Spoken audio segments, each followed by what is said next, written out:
some of the basics of numerology, really, it stems actually from the Kabbalah. A lot of it, that's where the initial aspect of it comes from. And again, just a kind of primer on numerology is that it's a very, again, to understand numerology, you have to understand it in abstract terms, not necessarily 1, 2, 3, 4. But you rather understand it even from the biblical perspective, where it talks about how God created the world, the universe. One basically being this type of unit that came out of nothing, because first, before creation, before, if you want to take the biblical allegories, God created the world. Well, again, what's God and what's world? Because we're not talking about the physical world. It came from basically this kind of absolute infinity, if you will. In the Kabbalistic scriptures, they call this the Ein Sof, which is basically the unmanifested infinity. And that, for all intent and purposes, is zero. But not zero in the respect of non-existence, but it's before existence. Which is, again, to understand numerology, you have to use kind of a strange sense of abstraction, because it's not really in the intellectual perspective you understand or really get the spirit of numerology.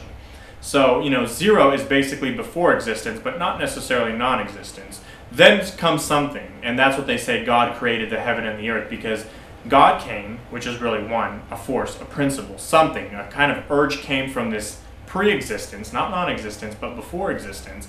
And when it came, one, it automatically created two. And that two was the duality, the active or the passive principle, the feminine or the masculine principles, the light or the darkness, the earth or the heaven. It's the same thing, it's just different names for the same concept, but essentially it created a duality or two. That duality, when it was created from the one that proceeded from non-existence or non-existence but before creation, really created a third, and that third was the spirit. That's why all religions, even the Christian religion, they venerate the triangle, because that third that was created out of the two was the spirit, and that spirit was what they call the word or the logos, or it's really the spirit of the physical world that took the masculine and the feminine, or the light and the darkness, and created something, which is what they call the physical universe, hence the duality of the universe. You have the light and the dark, the good and the bad, the heat and the cold, and that's where that comes from.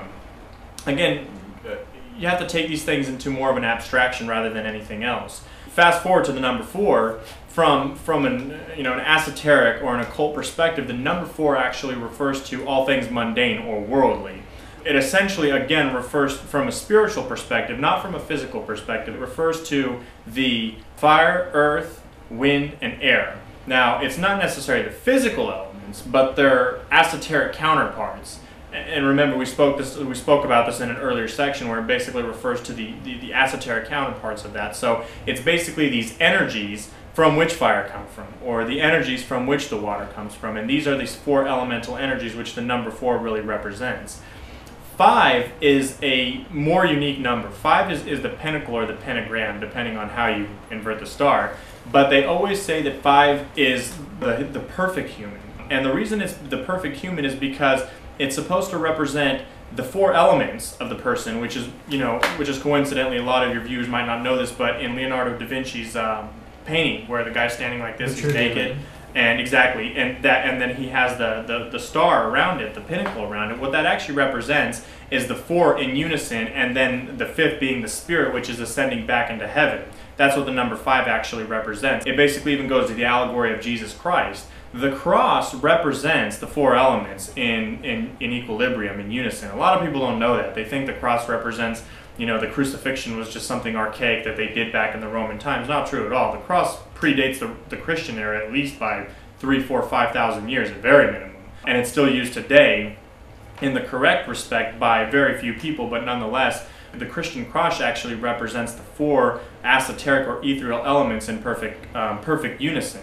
Why? Because if you have your fire principle, which is your anger, which is your passion, your divine fire, you have the air principle, which is your intellect, the intellection, the ability to produce intellect. You have the water principle, which is your emotional perspective, the emotional in you. And then you have the earth, which is, obviously the gross or the physical, the mundane body.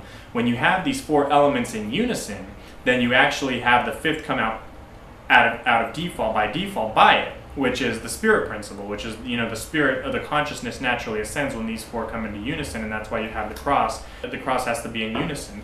Now, what's interesting about that is some people might doubt, but if you, a lot of people might know this, that the cross, if you've ever seen the cross and in the middle it says I-N-R-I. You've probably seen that before. Some people speculate that that's a Latin term, which it isn't. But it's actually a much, much older acronym for the Hebrew words which represent, literally, air, fire, water, and earth. That's what that's an acronym that represents that. You know, if you've ever seen the cross, and then in the middle of the cross running horizontally, it has the I-N-R-A, excuse me.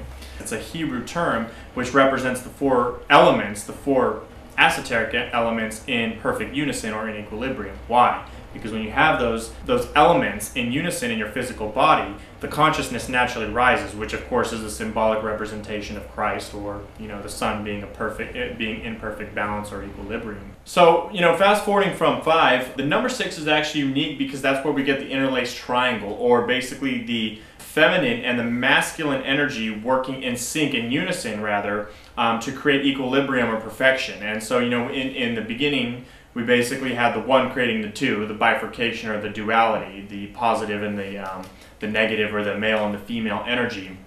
And then eventually it becomes perfected in 6, which is in the shape of a triangle, and one triangle is pointing upwards, the other triangle is pointing downwards, and when you interlace those, it makes the Star of David, which is actually a much older symbol, but you know, the Hebrews have adopted it as their official star, the Star of David, or their official symbol, to basically indicate the perfection between the two dual forces, that is the perfection or the unison, the equilibrium between the male and the female energy.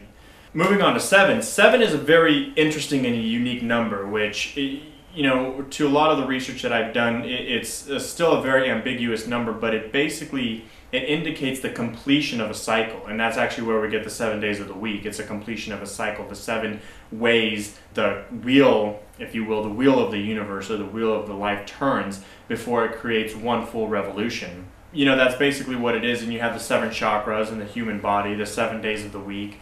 8 indicates actually the unique completion of the cycles of the universe, and that's actually where you get the infinity sign, which is just a 90-degree turn of the number 8.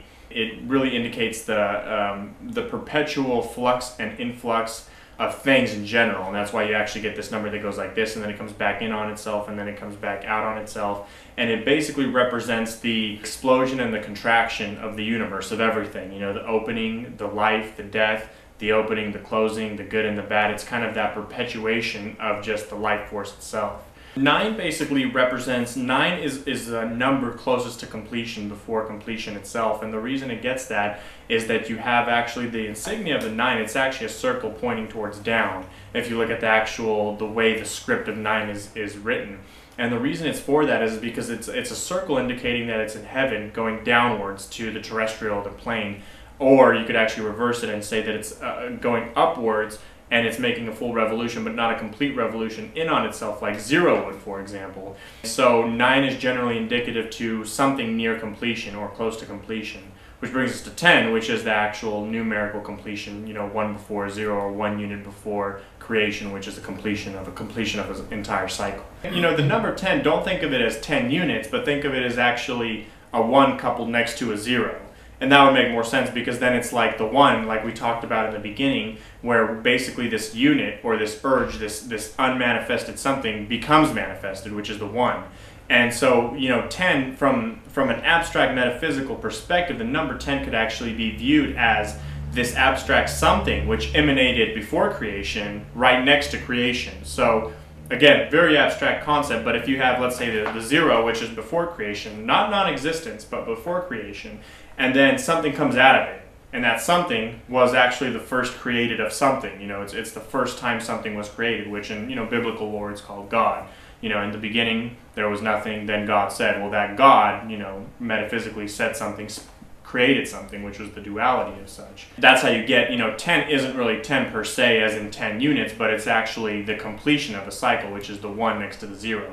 So now you have 1 unit, you know, plus the 0, and then the 0 transforms into a 1, which becomes 11, transforms into a 2, which becomes, it's always this 1 unit already existing, and then it's multiplying itself to 2, to 3, to 4, to 5, right? And then you have 2, which would be 20, you know, before existence, and then 2, 1, 2, 2, and then it just multiplies basically into infinity. But that's kind of the idea behind numerology.